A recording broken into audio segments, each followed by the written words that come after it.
ආයුබෝවන් ආනන්ද සූර්යාරච්චි මහත්මයා ආයුබෝවන් අපි අද දිනේ හිතවතුනි හමු වෙන්නේ පුරහන් තේනා YouTube channel දඩුවට YouTube channel සහ සුදත් අබේවර්ධන Facebook පිටුව හරහා ආනන්ද සූර්යාරච්චි මහතා සමග එතුමා ගැන අපි වචනයක් කියනවා නම් එතුමා විදුලි මණ්ඩලයේ වෘත්තීය සමිති ශාස්ත්‍රයේ වගේම විදුලි මණ්ඩලයේ ආදායම් ඉපීම සඳහා එතුමාගේ තනතුර යොදා ගැනීමෙන් බොහෝ කාර්යයන් කරපු කෙනෙක්. ඒ වගේම එතුමාන් පදිංචි ප්‍රදේශයේ සමාජ සේවා කටයුතු වල යෙදෙමින් බොහොම සමාජ සේවයක් කරන කෙනෙක්. ඒ වගේම තව දුරටත් වෘත්තීය සමිති වල සමග එක්වමින් කටයුතු කරන කෙනෙක්. එහෙනම් අපි අද ආනන්ද සූර්යාරච්චි මහතා සමග අපේ සංවාදය ආරම්භ කරමු. ඉතින් ආනන්ද මහත්මයා ඔබතුමාගේ ළමා කාලය ගැන වචනයක් කිව්වොත්. ළමා කාලේ ඇත්තටම විනෝදජනකයි. විශේෂයෙන් පාසල් අවදියේ මට හොඳට මතකයි. මම ඉස්කෝලේ මා බාරදී බවදී ඒකම ගුරුවරුන් මට දඬුවම් ලැබුණු ආකාරය හැබැයි මම හිතනවා මේ දඬුවම් ලැබුණු නිසා තමයි අද හොඳ පැහැදිලි ජීවිතයක් මිනිගරපු ජීවිතයක් ගත කරන්න පුරුදුලා තියෙන්නේ. ඒ පුංචි කාලේ දෙමව්පියන්ගෙන් ගුරුවරුන්ගෙන් ලද ඒ දඬුවම් කියන එක මම මේ වෙලාවේ මතක් කරන්න අවශ්‍යයි. ඒ වගේම ඔබතුමා විදුලි මණ්ඩලයේ සේවයට එකතු වෙච්ච ආකාරය කොයි ආකාරයේද? කොයි කාලේ වගේද? මම 1981 වර්ෂයේ තමයි විදුලි මණ්ඩලයේ සේවයට එක් වුණේ. ඇත්තටම අපොස උසස් පෙළ විභාගයේ ලියලා ඉවර වෙලා ඊට පස්සේ මම වරකපොළ කාර්මික අභ්‍යාස විද්‍යාලයේ ටෙක්නිකල් කාර්මික පාඨමාලාවක් හැදෑරුවා. ඒ හදාarලා ඉවර වෙලා ඊට පස්සේ මම යුනිවර්සිටිලා ඉන්න අවස්ථාවේ මම ඊයවදී තුල සමහර දේශපාලන කටයුතු වල නියුණා. කෙසේවත් යුනිවර්සිටිලා ඉන්න අවධිය තුල මගේ හිතවත් මහත්මයෙක් මට කිව්වා මම විදුලි මණ්ඩලෙට දාලා දෙන්නම් කියලා. ඇත්තට මේ මහත්මයාට මම අධිජීවිතයක් නැහැ. ඒ මහත්මයා නිසා තමයි මම විදුලි මණ්ඩලයට සම්බන්ධ වුනේ. ඒ සම්බන්ධ වෙලා මම පුහුණුවීම් පාඨමාලාවට ලංකා විදුලි මණ්ඩලයේ කාසල්දී වල තියෙන පුහුණුවීම් පාඨමාලාවට සම්බන්ධ වෙලා එතනින් තමයි මගේ ජීවිතයේ විදුලි මණ්ඩලය තුළ ආරම්භ කරේ. ඔබතුමා විදුලි මණ්ඩලය තුළ කාර්යයන් කිරීමේදී රාජකාරී කිරීමේදී කොයි ශාස්ත්‍රවලද ඔබතුමාගේ රාජකාරී ඉටු කරේ? ඇත්තටම විදුලි මණ්ඩලයේ මම රාජකාරියට යෙදුණ අවස්ථාවේදී මුල්ම අවස්ථාව පුහුණුවීම් පස්සේ මම කාසල්දී පුහුණු අභ්‍යාස විද්‍යාලයෙන් අවුරුද්දකට පස්සේ කැලිකිසි විදුලි බලාගාරයේ පාලන මැදිරි ක්‍රියාකාරවලට වශයෙන් තමයි මම මුලින්ම මගේ රාජකාරී කටයුතු ආරම්භ කළේ. හැබැයි මම පාලන මැදිරි ක්‍රියාකාරවලට වශයෙන් කටයුතු ආරම්භ කළාට මම හිතනවා මම මණ්ඩලය තුල උසස් සීන් බලාපොරොත්තු වුණාට වඩා මණ්ඩලයේ ජනතාවට සේවකයන්ට සේවය කිරීමේ ආරම්භය යුතුව මම මණ්ඩලයට සම්බන්ධ වුණේ 86 වෙනකොට මම වෘත්තීය සමිති ශාස්ත්‍රයට සම්බන්ධ වුණා. වෘත්තීය සමිති ශාස්ත්‍රයට ඔබතුමා සම්බන්ධ වෙලා මොන වගේ වෘත්තීය සමිතියක් එක්කද සම්බන්ධ වෙලා ගියේ? ඒ කාලේ වෘත්තීය සමිති සහ අද කාලේ වෘත්තීය සමිති ගැන ඔබතුමාට තියෙන මතය කුමක්ද? ඔබතුමාගේ මොනවාද ප්‍රශ්නයක්? ඇත්තටම අපි කිසිම දේශපාලන පක්ෂයකට සම්බන්ධ වෙලා වෘත්තීය සමිති කළේ නැහැ. මම පැහැදිලිවම මගේ තනතුරට පාර්ලිමේන්තු ක්‍රියාකරවන්නන්ගේ තනතුරේ ඒ තනතුරේ වෘත්තීයට අදාළ වෘත්තීය සමිතිය තමයි මුලින්ම ආරම්භ කළේ.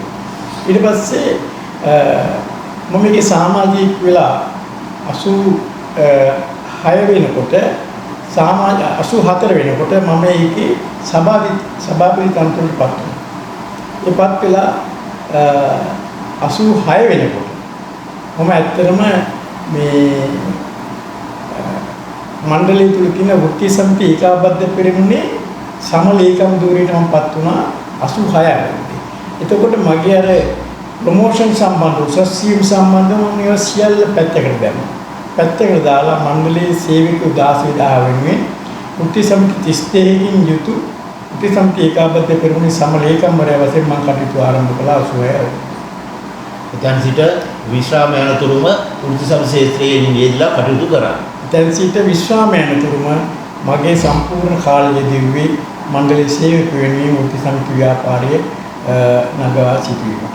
එතකොට ඔබතුමාගේ සේවා කාලය තුල ඔබතුමාට ලැබිය යුතු උසස් වීම්, ඒ වරප්‍රසාද, වැටුප් වර්ධක, ඒ වගේ සේවය පැත්තේ ඔබතුමා වෙත එන බලපෑම් සම්බන්ධව අපිට වෘත්ති සමිතිය වලට පොඩ්ඩක් පැහැදිලි කරන්න පුළුවන් නම්.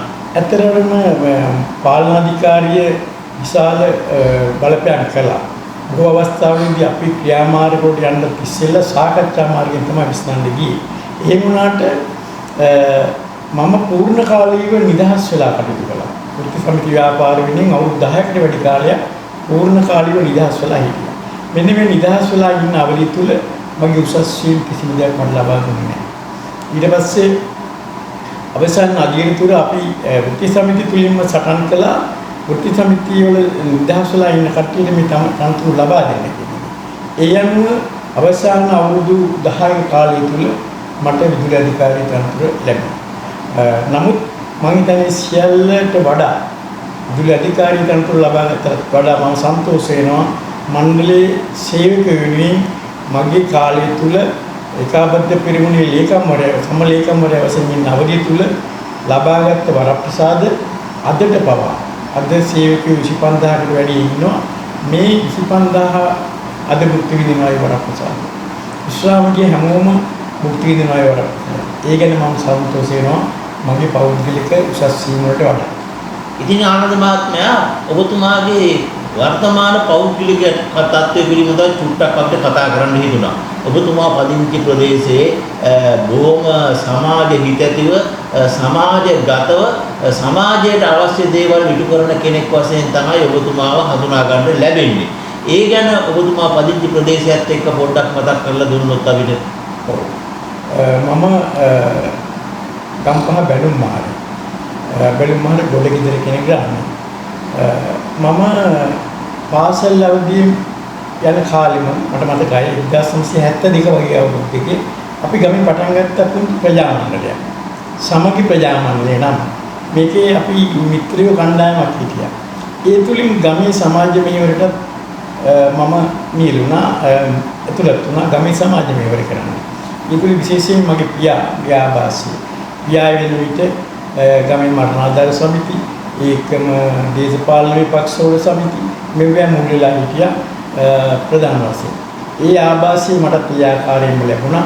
ඇත්තට ඒක අවස්ථාවකදී මට මතකයි ගමේ එක්තරා දේශපාලන සමිතියක මාව ලේකම් ධූරයට පත් කිරීම සඳහා එතුමා විශාල මේක උත්සාහයක් දරලා මාව ලේකම්කමට පත් කළා. ඉතින්දී මම ඇත්තටම මේ සමාජ මෙහෙයකට මේ වුණා සමාජ මෙහෙවරට. ඒ අනුව 2002 අවුරුද්දේ මම ස්වාධීන පිළිපිව සමිතියක් ධර්මීය සුබ සාධන සමිතිය. මේ සමිතිය අද වෙනකොට අවුරුදු 25ක් සම්පූර්ණ. ඒ තුලින් ගම්බට සහ ප්‍රදේශයේට ගමේ පාසල යන දරුවන්ට විශේෂයෙන් අධ්‍යාපනික සමාජීය ආගමික කියන ශ්‍රේෂ්ඨ තුනෙන්ම විශාල මෙහෙවරක් අද වෙනකොට කරගෙන යනවා. හොඳයි. ඒ වගේ දැන් අපි ඔබතුමාගේ වෘත්තීය ජීවිතයත් එක්ක ඔබතුමාලා වෘත්තීය සමිතිය වල යෙදෙන්නේ විදුලි වල මණ්ඩලයේ එක ආයතනයක් වශයෙන් තියෙන යුගයක.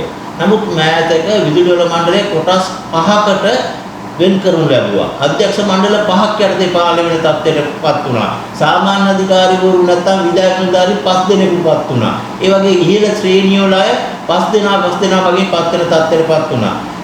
එක විදුලි බල මණ්ඩලයක් යටතේ පාලනය වෙනකොට පාඩු ලැබමින් ගියපු ආයතනය මේ 5කට වෙන් කරලා පාලනය කිරීමේදී ඇති වෙන තත්ත්වයන් ගැන ඔබතුමා විදුලි අධිකාරීවරයෙක් වශයෙන් ඔබතුමාගේ තියෙන අදහස මොකක්ද, අත්දැකීම මොකක්ද? හොඳයි. ඇත්තටම විදුලි බල මණ්ඩලයේ ආරම්භ වුණේ 1969 අංක 17 පනතින්. ඒ අංක 17 පනතෙන් නොවැම්බර් 1 වෙනිදා තමයි 69 නොවැම්බර් තමයි මණ්ඩලය ආරම්භ කළේ. මේ අවධියේ ඉඳලා ඒකට හේතු වුණේ විදුලි බල අමාත්‍යාංශයක් වශයෙන් දෙපාර්තමේන්තුවක් වශයෙන් තියෙන අවධිය තුල කාර්යක්ෂමතාවය බොහොම අඩුයි. කාර්යක්ෂමතාවය වැඩි කිරීමේ අරමුණෙන් තමයි 69 විදුලි බල මණ්ඩලයක් බවට පත් වුණේ. එහිදී එක් අධ්‍යක්ෂක මණ්ඩලයට ඒ අධ්‍යක්ෂක මණ්ඩලයේ බලය ලැබුණා. තමන්ගේ අවශ්‍ය නීතිමය දේවල් සියල්ල අධ්‍යක්ෂක මණ්ඩලය තුලින් පාලනය කිරීමේ හැකියාව ලැබුණා. ඒ හැකියාව තුලින් මම හිතනවා විශාල ප්‍රගතියක් මණ්ඩලයට අත් වුණා. 69න් පස්සේ විදුලි බලය ලබා දීම ගම්වලට සෑහෙන දුරට කාර්යක්ෂම කාර්ය සිදු වුණා. ඒකම රජයේ තියෙන මට මතකයි ඒ අවධිය තුල අපේ හිටපු වෘත්ති සමිති නායකයෝ 69 ඩිපාර්ට්මන්ට් බෝඩ් කරනකොට තිබිච්ච වරප්‍රසාදත් ඒ ආකාරයෙන්ම ආරක්ෂා කරගෙන මණ්ඩලය තුල ගෙනාවා. ඒකින් මණ්ඩලයක් වශයෙන් යනකොට ඇත්තටම සේවකයන්ට බෝනස් ප්‍රසාද දීමනාවක්, වෛද්‍යාගාර දීමනා මේ වගේ විශාල දීමනා ප්‍රමාණයක් ලැබුණ අර අමාත්‍යාංශයට කැඩෙන තියනට වඩා. නමුත් අතරදී රජයකට යම්සි දැඩි බැඳීමකට ලක් වෙලා තියෙනවා.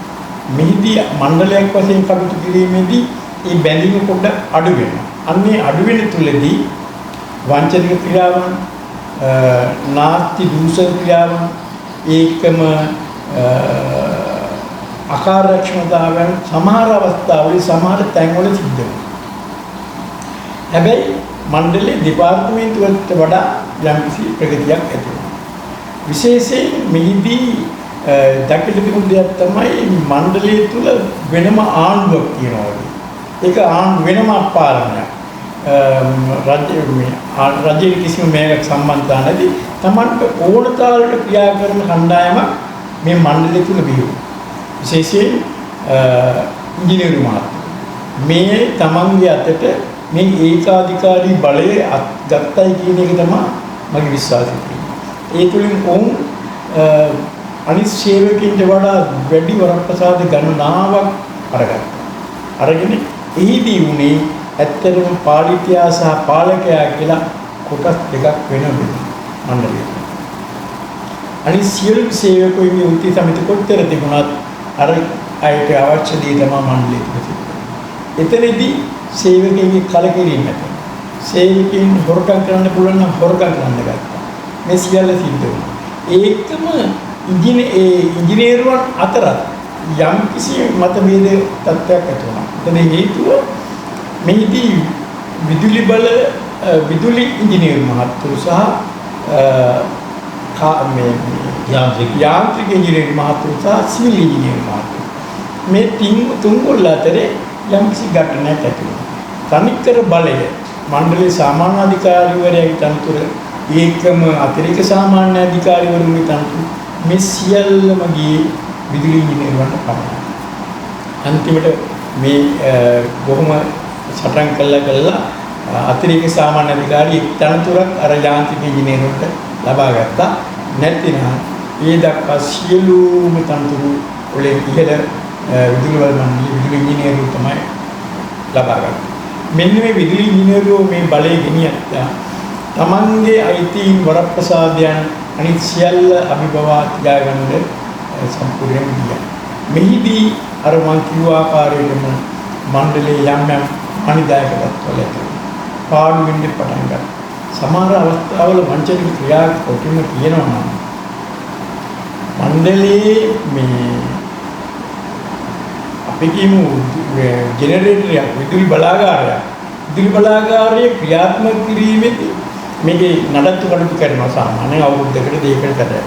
ප්‍රධාන ඕවර්හෝල් එකක් වෙච්චාම ඒ ඕවර්හෝල් එකේදී මුල් වෙන්නේ අපේ විදුලි ඉංජිනේරු මහත්මයා. නමුත් යාන්ත්‍රික සයිඩ් එක යාන්ත්‍රික ඉංජිනේරු මහත්මයා. නමුත් ඔපරේෂන් එක අයිති සම්පූර්ණ විදුලි ඉංජිනේරු මහත්මයා. ඕටි ගණන් වියදම් කරලා පිටරටින් ගෙන්නලා මේ මැෂින් හදලා පිටරට සුද්ධ වෙනවා ඇවිල්ලා කියලා හදනවා අපේ ඉංජිනේරු මහත්මයා සම්බන්ධ වෙනවා. නමුත් සම්බන්ධ වෙලා මැෂින් එක ස්ටාර්ට් එක දෙන්න කැමති නෑ විදුලි ඉංජිනේරු මහත්තයා පිටරටින් ඒ සුද්ධයිනකම් ඉන්නවා. මොකද බයක් තියෙනවා. මේ බය මොකද අර යාන්ත්‍රික ඉංජිනේරු මහත්තයා හරියට වැඩේ කළාද කියලා බයයි. මේ දෙකල අතර තිබෙන ගැටණේ නිසා කෝටි ගණන් මණ්ඩලයට පාඩු. ඒකට ඒ ගැටණේ නිසා ඇත්තට මම හිතනවා මණ්ඩලයේ අනිත් කාරණේ තමයි මණ්ඩලයේ තියෙන වාහන සංඛ්‍යාව. කවුරුත් හරියට කියන්නේ දන්නේ නැහැ. මණ්ඩලයේ තියෙන ඉඩම් ප්‍රමාණය කවුරු කියන්නේ දන්නේ මණ්ඩලයේ තියෙන ගොඩනැගිලි සංඛ්‍යාව ගොඩනැගිලි කුලියටරන් තියෙන සංඛ්‍යාව මේව හරියාකාර ගණනයක් නැහැ. මෙන්න මේ තත්ත්වය යටතේ එක සාමාන්‍ය අධිකාරිවරයෙක් යටතේ යන්නේක ඇත්තටම අමාරුයි කියන හැඟීම වරකම් දුස්සන වංචා වැඩි වෙන්න හේතුවක් තමයි. හැබැයි ඒකෙදි ඒක පෞද්ගලීකරණයට මේකක් නෙමෙයි. පෞද්ගලීකරණය කරන්න අවශ්‍යතාවයක් නැහැ. මණ්ඩලය විමධ්‍යගත කරලා ඊට පස්සේ අතිරේක සාමාන්‍ය අධිකාරිවරුන්ට බෙදලා කෑලි වලට කඩලා මණ්ඩලය තුලම ඒක තියාගත්තා නම් රීජන් 1 රීජන් 2 කියලා ඒ වගේ කලාප වලට බෙදලා තියාගත්තා නම් මම හිතනවා මීට වඩා මේ අද කම්පැනි කරලා අධ්‍යක්ෂක මණ්ඩල පහ ගන්න ගිහිල්ලා ඊයනට වඩා හොඳ ප්‍රතිලාභයක් ගන්න පුළුවන් මණ්ඩල ගන්න පුළුවන් මණ්ඩලයේ වශයෙන් තියාගෙන රසෝට හදාගෙන ඉච්චා. ආත්මහත්‍ය දැන් මේ පසුගිය දිනක පුවත්පත්වල පළ වුණා. දැන් මේ ප්‍රාදේශීය සභා මගින්නේ මේ වීථි ලාම්පු පවත්වාගෙන යන්නේ. වීථි ලාම්පු දාලා වීථි ලාම්පු නිවන එක ඒක උදේ මේ රාත්‍රියට හවස දාන එක ඔවුන්ගේ සේවකෙක් විතර ඔවුන් කරගෙන යනවා. මේ කරගෙන යන්නේ තමන් නගරය තුල ඒ නගරයේ ජනතාවගේ රාත්‍රී ආරක්ෂාව සහ ඔවුන්ගේ මේ අවශ්‍යතාවයන් සඳහාද. ඉතින් මේ නගරෙදි මම දැක්කා මණ්ඩලයේ විදුලි බිල් අය කිරීම සඳහා පත් කරන ලද ඒකකය ඒ ප්‍රාදේශ සභාව වලට නගර සභාව වලට පළාත් පාලන ආයතන වලට කියලා තියෙනවා ඒ වීථි ලාම්පු සඳහා බිලක් ගෙවන්න ඕන කියලා. ඒ සම්බන්ධයෙන් ඔබතුමා විදුලි අධිකාරිවරයෙක් වශයෙන් ඔබතුමාගේ දැක්ම මොකක්ද?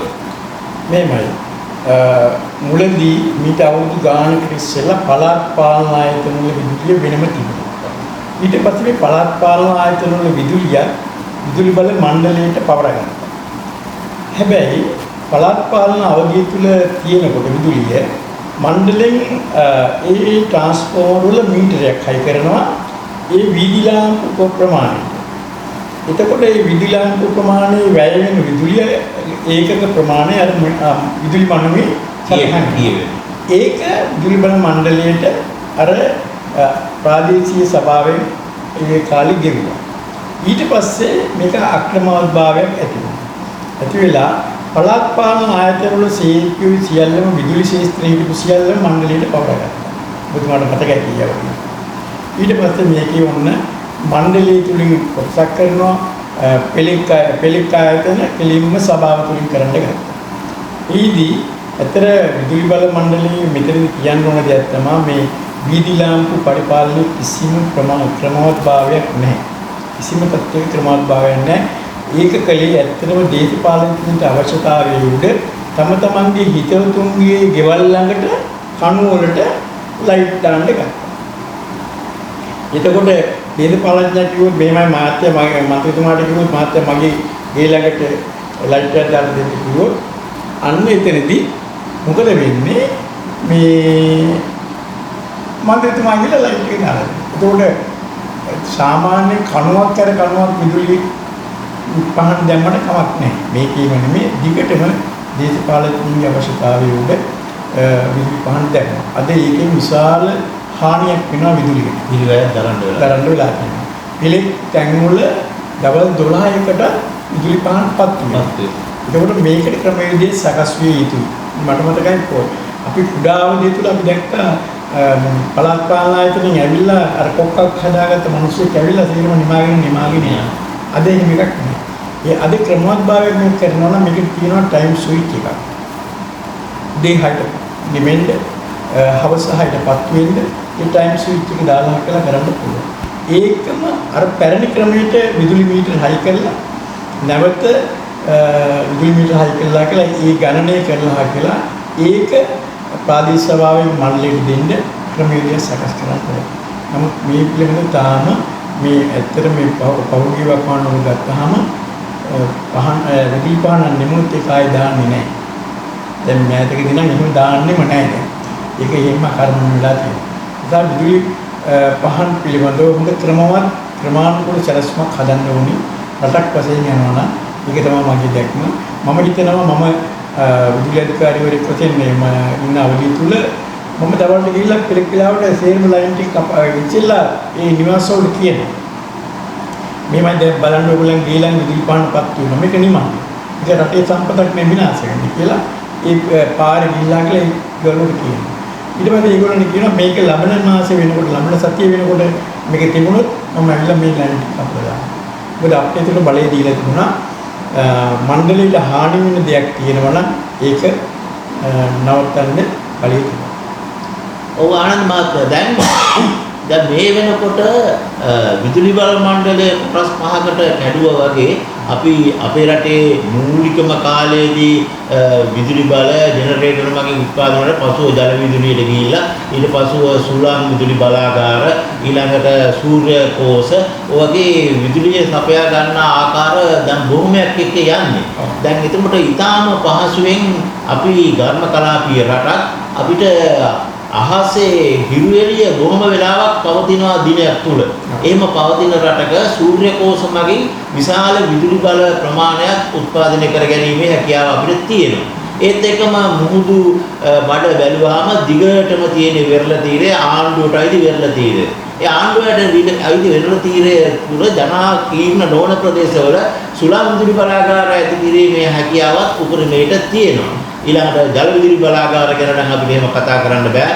වර්ෂාපතනය අණුව ඒ වගේ උත්පාදනය කිරීම තත්ත්වයේ පවතින නිසා. ඉතින් මේ තත්ත්වය තියෙද්දී මේ පියවරෙන් පියවර ඇයි විදුලි බිල ඉහළටම යන්නේ? මේක ජනතාවට සහනයක් වෙන්න ලබා දීමට ක්‍රමවේදයක් මණ්ඩලයේ තවදුරටත් සොයාගෙන නැතිද කියන එක ගැන පොඩ්ඩක් ඔබතුමාගේ අදහස කියන්න ඕනේ.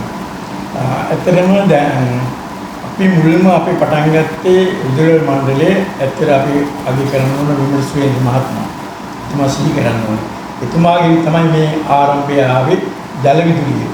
ලක්ෂපාන විදුලි බලාගාරයෙන් ආරම්භ කරපු ඒ විදුලි බල අද කෙළනිගම් මිටියාවටත් එක්ක ඒක මහවිද්‍යාලයත් එක්ක ජල විදුලි නිෂ්පාදනය අද සම්පූර්ණයෙන්ම නිමා වෙලා තියෙනවා.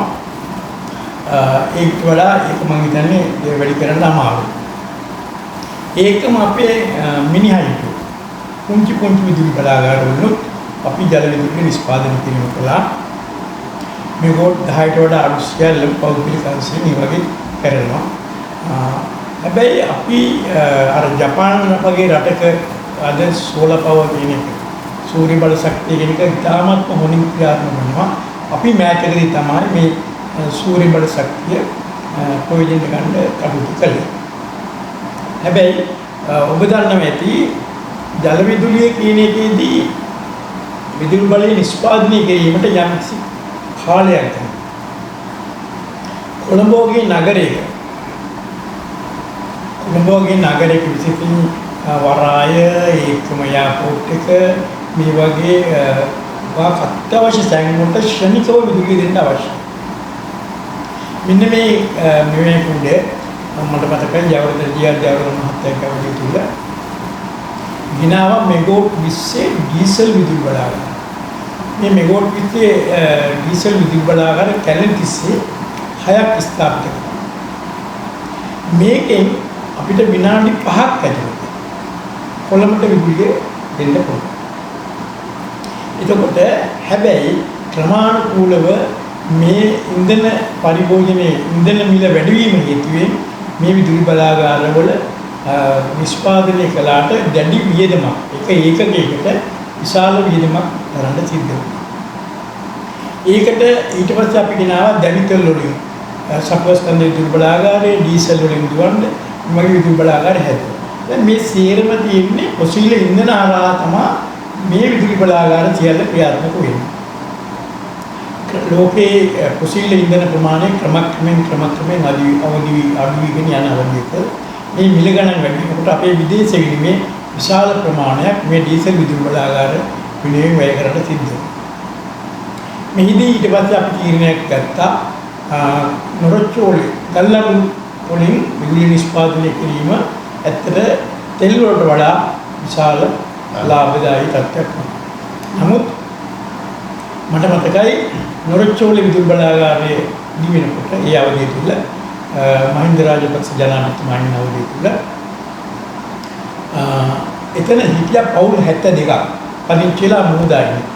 මේ පවුල් 72 මෙතනින් යවා ගන්න බෑ. මේගොල්ලෝ යන්නෙම නැහැ. සම්පූර්ණ පල්ලියත් මේගොල්ලන්ට සහාය දෙනවා. අපි උත්ති සමිති නායකයෝ වශයෙන් නොරොච්චෝලේ ගිහිල්ලා මෙයට දේශන පැවැත්තුවා. දේශන පවත්වලා අපි ඔයගොල්ලන්ට අවශ්‍යයි කියන ඕනෑම පහසුකමක් ලබා දෙන්න. මේක රටක් වෙනුවෙන් කරන දෙයක්. ඒක නිසා මේකට අපිට සහාය දෙන්න.